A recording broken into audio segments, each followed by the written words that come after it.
Right now, because we are in the business of promising ourselves things, we have also promised ourselves that we have something called Africa Continental Free Trade Area. Good.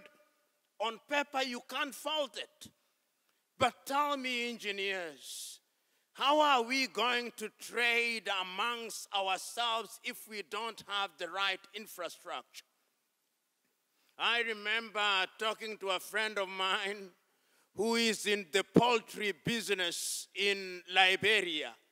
He put up a farm in Liberia and he had his first major product to transport to Sierra Leone. He lost 90% of his eggs courtesy of the bad roads. So that when you want to trade, you must also have good infrastructure. Africa Continental Free Trade Area is only going to have meaning when we have supportive infrastructure. Students of history will remind us that slightly over 60 years ago, when many of our African countries were regaining their political independence, the promises that we gave to ourselves included, among other things, that we would improve infrastructure.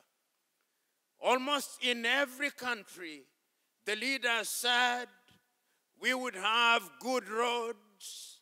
The question that we ask today, do we have good roads? The leaders said we would have good railway systems. The question is, do we have good railway systems? We also promised ourselves that we would have electricity.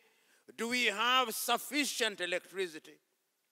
We said that we would have all the things that would improve the quality of our lives in the Department of Infrastructure, and we went on a training spree in our universities, whether it was the University of Dar es Salaam or the University of Ghana or Nsukka in Nigeria, or Botswana. We started training our engineers in every sector.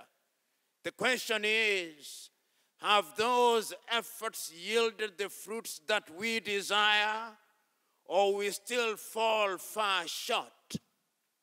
When mobile telephony came, we embraced it, and we continue to embrace it in the knowledge that going forward we must have the kind of connectivity that will enable us to communicate. Yet the reality in Africa is that even in that area of mobile telephony, we are still lagging behind. When I traveled from Nairobi, Kenya, after 1 hour in Tanzania, I began to struggle with connectivity. When you travel from South Africa and you arrive in Botswana, you begin to struggle with connectivity. Only 1 month ago, mobile connectivity was disrupted in West Africa, and 2 weeks ago, it was disrupted in East Africa. That is how our infrastructure is. Yet, even in the face of all that, we never give up.